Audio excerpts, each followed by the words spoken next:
banyak orang mencatut nama Sultan Muhammad Al-Fatih. Muhammad Khan, nama awalnya Muhammad Khan, bergelar Al-Fatih setelah menaklukkan Konstantinopel.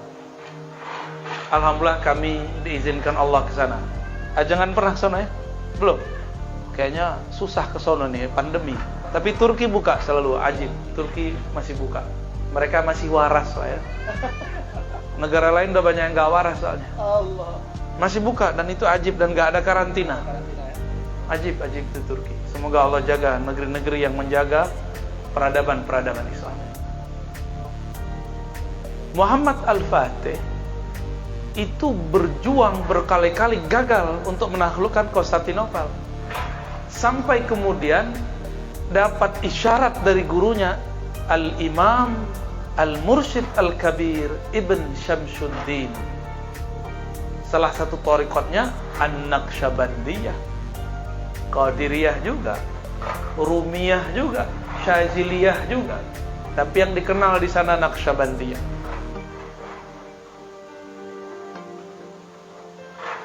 Jadi Muhammad Al-Fatih itu bisa menaklukkan itu berkah bimbingan seorang mursyid. Sekarang banyak orang-orang yang mencatut nama Muhammad Al-Fatih tapi anti dengan tarekat sufi. Bener gak? Dia gak tahu sejarah, berarti katanya paling tahu sejarah Kesultanan Turki ya. Yang senyum-senyum tuh ngerti itu maksud saya siapa ya. Malah menyesatkan akidah yang dianut Muhammad Al-Fatih. Muhammad Al-Fatih itu akidahnya Maturidiyah, kembarannya Asy'ariyah itu dalam ilmu akidah. Dan alhamdulillah kami 2019-18 saya diizinkan Allah ke Samarkand dan ziarah di sana. Tiba-tiba batin kami pengen baca surat Yasin, nikmat, dan saya belum pernah merasakan nikmat baca surat Yasin kecuali di makbarah kuburan Al-Imam Abu Mansur Al-Maturidi, wafat tahun 333 Hijriah. Sekarang udah 1423 Hijriah. Ternyata di kuburan itu luas sekali ajengan. 400 ulama bernama Muhammad. Jadi itu makbarah Muhammadiyah namanya. Muhammad.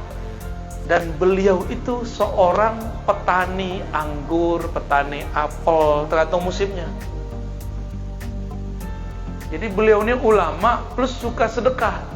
Kalau di sini apa yang mau ditanam tanah jadi begini? Iya. Akhirnya jangan nanam kolbu aja ya.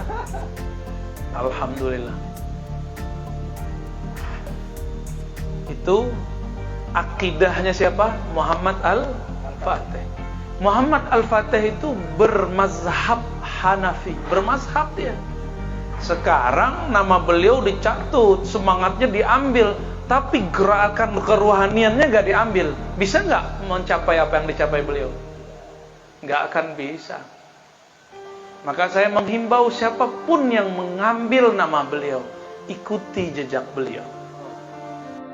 Khilafah, kita semua merindukan khilafah, tapi bukan khilafah yang memberontak. Nabi tidak pernah menurunkan satu berhala pun dari kota Mekah, dari Ka'bah. Gak pernah. Berapa tahun Nabi dakwah di Mekah? 10 tahun. Gak pernah nyinggung Tuhan-Tuhannya. Ya gak ada. Maka amar ma'rufnya itu beda. Amar ma'rufnya butuh ada kesabaran. Sampai datang masanya Allah sudah berkalam kun, maka itu berhala turun dengan sendirinya. Yang menurunkan itu orang Mekah yang dulu nyembah itu. Bukan Nabi yang nurunin. Nabi perintahkan, diperintah dari Allah, kalian yang dulu nyembah itu, yang sedang masuk Islam turunin 300. Berapa jumlahnya? 313. Hati-hati jumlah 313. Itu jumlah Nabi 313. Jumlah wali Allah 313 pangkat kutub. Tapi kutub setan juga 313. Itu Lata Uzza kan nama iblis itu. Berhalanya dibuat di sono, tapi Lata Uzzanya kan iblisnya beda. Dia belum mati loh sampai sekarang. Kalau dia turun dia muncul lagi di umat ini, maka si Lata Uzza akan berhasil kepada kebanyakan umat mempraktekkan syirik. Tarekat itu memberantas syirik khafi, syirik yang ada di dalam hati nurani, diberantas dengan la ilaha illallah. Ada yang bisa dengan zikir lembut, ada yang nggak bisa, khusus Thariqat Qadiriyah Naqsyabandiyah. Maka cara mengikis syiriknya dengan dihentakkan kalimat Allah, ditinggikan suara, hilanglah syirik-syirik yang tersembunyi. Nah, jangan kaget nanti kalau di sini udah badan beliau mekar begini kan, suaranya kenceng, hilang. Itu bukan lagi neriakin Allah, lagi meneriakkan dirinya. Jadi jangan suuzon kalau ada orang zikir keras-keras, ya. Kita yang budek, kita yang tuli kolbunya. Itu Muhammad Al-Fatih. Sekarang banyak, ya, kita ini semua merindukan Al-Quds, tanah suci kita, kembali ke tanah umat Islam. Tapi perjuangan pembebasan Palestina ini banyak liku-likunya. Di Palestina sendiri ada 4 aliran besar. Dan itu mereka saling sikut-menyikut juga, rebut-berebut donasi juga. Ini kita kasih tahu petanya Bapak Ibu. Di sono juga banyak, nggak usah di sana, di sini aja kiai banyak. Ya. Di sana ada 4 organisasi besar, semuanya bercita-cita membebaskan Palestina. Berhasil nggak? Enggak. Makanya Al-Masjidil Aqsa sepi. Al-Masjidil Aqsa itu hanya dipenuhi oleh orang tua-tua, yang muda-mudanya enggak. Berkatalah rahib di sana. Apa kata rahib di sana? Pendeta Yahudi. Kalau subuhnya kayak Jumatan, kita baru gentar ketakutan. Itu maksudnya di sono. Kata rahib Yahudi ini diambil sama kawan-kawan kita di Indonesia. Muncullah pejuang subuh. Bagus, pejuang subuh itu keren, saya senang sekali. Tapi salah niat, salah motivasi. Kok yang ngomong Yahudi ente rame subuh, kalau yang ngomong Nabi kenapa ente gak dengar? Nabi ngomong, apa kata Nabi? Law ariman nas ma fil isya'i wal fajri la atauhuma walau kana habwan. La atauhuma walau habwan, ya. Seandainya manusia tahu apa rahasia Isya dan subuh, maka mereka akan ramaikan subuh walaupun datangnya merangkak. Bukan karena si Yahudi ngomong. Saya nggak butuh kalam Yahudi itu. Maka pada pejuang subuh tolong diluruskan motivasinya. Karena nanti antum kecewa, udah rame subuh kok nggak ada kebangkitan. Itu kan asbabul wurud kalau orang ngomong hadis. Teks, apa kalimat, apa kejadian sehingga kalam itu muncul. Ayo pejuang subuh, niatnya, motivasinya karena Rasulullah yang ngomong, bukan karena Yahudi yang berbicara. Kita ini lebih senang kalau Yahudi yang kasih testimoni, ya. Kayaknya iman antum ke Nabi Rahib aja Yahudi. Ya, jadi ramaikan subuh bukan karena kalam-kalam mereka. Mundur di masa berakhirnya Fatimiyah, muncullah jenderal panglima perang terhebat di zaman itu. Orangnya sangat lembut, tapi tegasnya mengalahkan raja-raja yang zalim. Namanya Salahuddin Al-Ayyubi.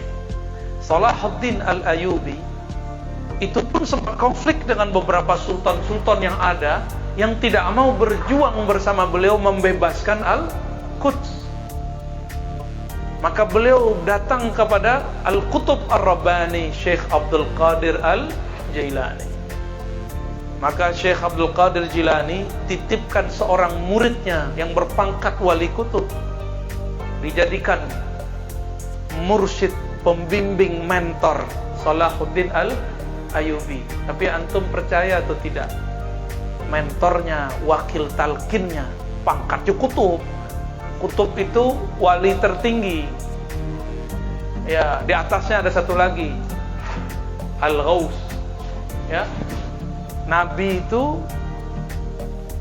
124.000, yang diangkat jadi Rasul 313. Yang paling mulia Sayyidina Muhammad Sallallahu Alaihi Wasallam.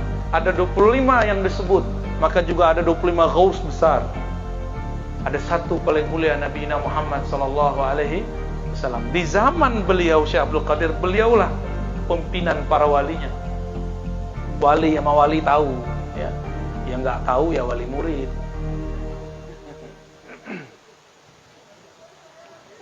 Wali kota diangkat ya? Diangkat. Siapa yang angkat? Nggak mungkin rakyat yang angkat, ngusulin doang. Yang angkat siapa? Yang nyumpah siapa? Di atasnya. Maka nggak ada wali diangkat sama murid. Nggak ada. Wali diangkat sama Allah. Kan kekasih Allah. Dikirimlah orang, torikotnya bukan torikot Qadiriyah biasa. Qadiriyah Malamatiyah. Apa arti Malamatiyah? Torikot yang tidak pernah menyimpan kebusukan kalbu, tapi juga tidak pernah menunjukkan kesolehan. Torikot nyeleneh, tapi nyelenehnya untuk membersihkan orang-orang yang sok suci. Satu kali di masjid di Khurasan, ada seorang imam suaranya bagus, dan dia juga seorang hakim, pemimpin kota yang memimpin pengadilan, memimpin juga daerah tersebut. Mimpin jadi imam. Ketika dia masuk masjid, dia lihat orang yang dititipkan Syekh Abdul Qadir ini itu sedang main-main di sampah gak jauh dekat masjid. Lalu mohon maaf, buang air kecil berdiri, mohon maaf. Sengaja di depan tuan Syekh ini yang jadi imam ini, dia nggak istinja, sengaja. Habis itu dia main-main depan masjid, dia berisik, suaranya diberisikin. Masuklah si Pak Hakim ini ke dalam masjid, dia pimpin sholat. Tapi dari awal takbir sampai assalamualaikum dia tidak ingat Allah. Yang dia ingat, itu wali, kok wali gila. Kok yang diyakini wali itu gila. Kok wali nggak istinja. Kok wali berisik? Apa dia nggak punya iman? Kafir kali ya? Dalam hatinya berkecamuk gitu. Berkecamuk. Dia sujud, dia ingat-ingat, awas nih, habis sholat gua habisin nih. Dia bangkit dari sujudnya, yang dia ingat itu terus.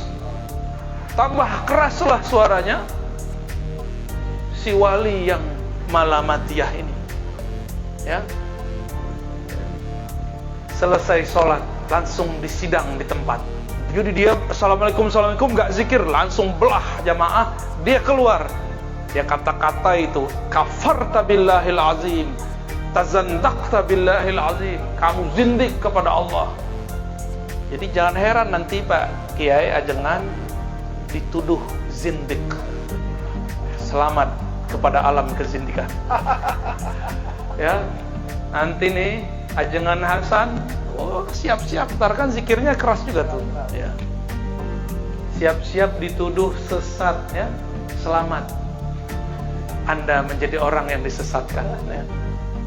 Siap-siap nanti dituduh tawasulan itu syirik. Udah mulai. Siap-siap nanti dibid'ahkan, ya. Ahlul bid'ah. Di samping saya ahli bid'ah ini ya. Nah, kalau dulu zaman-zaman dulu TBC, sekarang dua aja, sunnah bid'ah. Sunnah bid'ah, SB. Ya. Enggak sunnah bid'ah. Nabi nggak pernah pakai celana jingkrang, dipakai ya. Nabi pernah pakai gamis begini nggak pakai? Wah, berarti dia nggak tahu juga ya. Sama, saya juga nggak tahu. Ini baju begini karena guru saya dulu pakai begini. Gitu, betul. Nabi di hadisnya pakai sarung, pakai jubah luar begini. Ini sunnah ini. Pakai jubah luar ini sunnah. Silakan dipakai begini. Ya. Beli sama ya. Aduh, Kiai beli mulu, bisnis mulu. Ini namanya rida, bukan sarban. Sarban itu yang di kepala. Rida ini sunnah juga. Cuma beliau badannya udah keberatan, ditaruh di samping, kan badannya begini sebelah. Maaf ya, jangan ya. Mumpung masih bisa membuli ya. Nanti daripada dianggap sesat, mending membuli ya. Thariqat Malamatiyah itu thariqat pembulian. Di sidang lah ini orang, di tengah jalan, di depan orang. Ternyata orang ini yang mimpin sholat ini nggak nyembah Allah lagi sholatnya. Dia nyembah emosinya, amarahnya sendiri. Yang kebayang wajah si wali yang dianggap gila. Ya. Akhirnya orang yang dianggap wali gila ini ngomong. Orang gila ngomong gimana? Ngomongnya bener.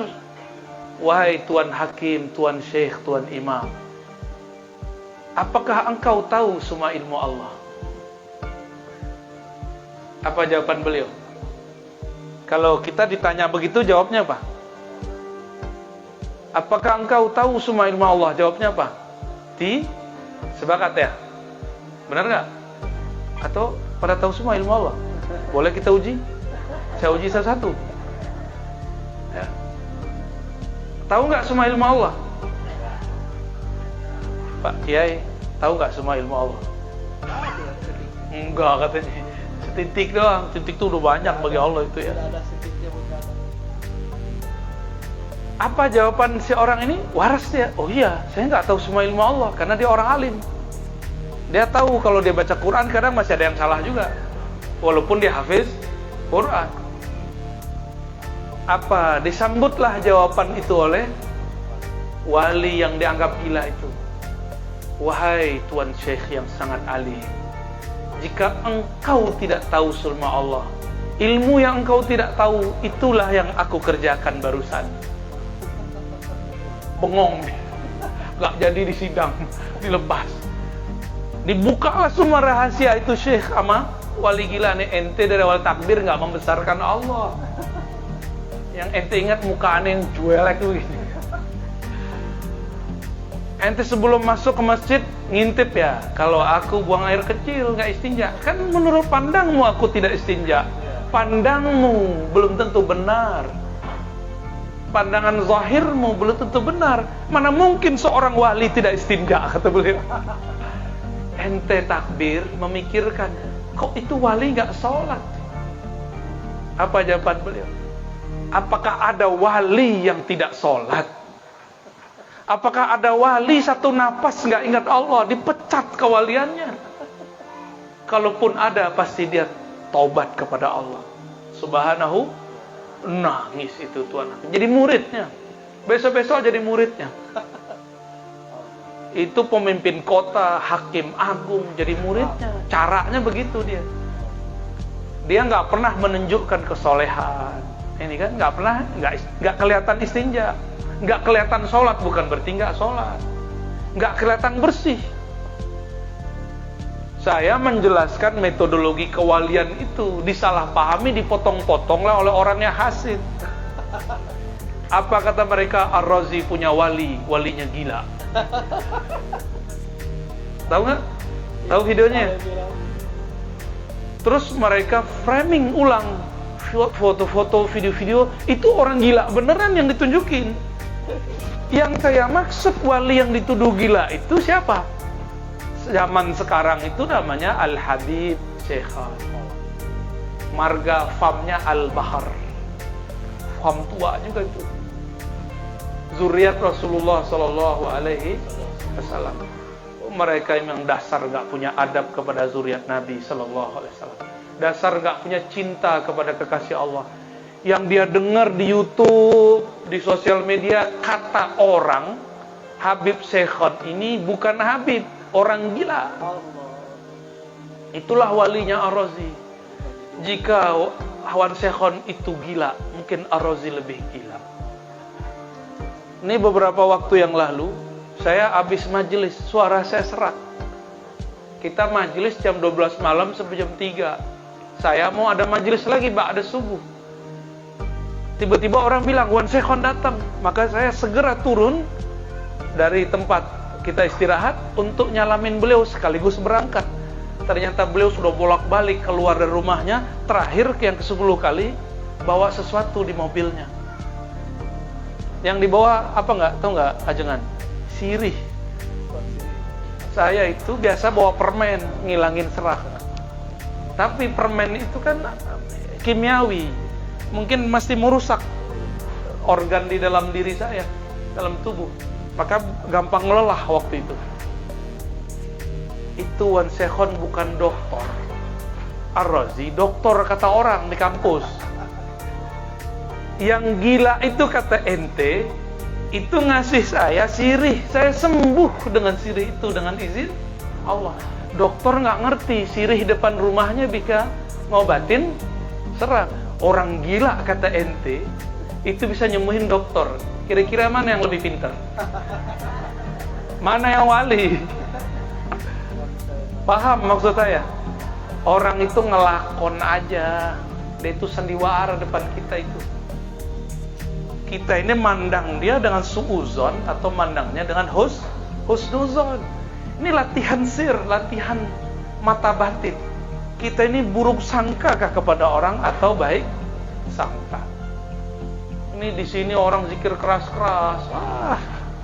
Banyak lagi yang komentar, Tuhannya ajengan Agus itu tuli. Zikir keras-keras. Kalau musik boleh keras-keras, ya. Hebat ya. Wali ya. Salahuddin dikirimlah untuk dia wali yang dianggap gila ini, yang suka nyamar, suka ngelakon, suka menghancurkan egoisnya orang, menghancurkan kejahilan orang yang alim. Orang jahil itu sih berarti sisi kejahilan. Kejahilannya orang alim merasa alim, itu kejahilannya. Aneh nggak? Kejahilannya orang alim merasa alim. Alimnya orang awam merasa bodoh. Wah, hebat kan? Alimnya orang awam ketika dia sadar dirinya bodoh, itu dia alim. Masih disebut alimkah orang yang masih disebut bodohkah orang-orang yang merasa dirinya bodoh?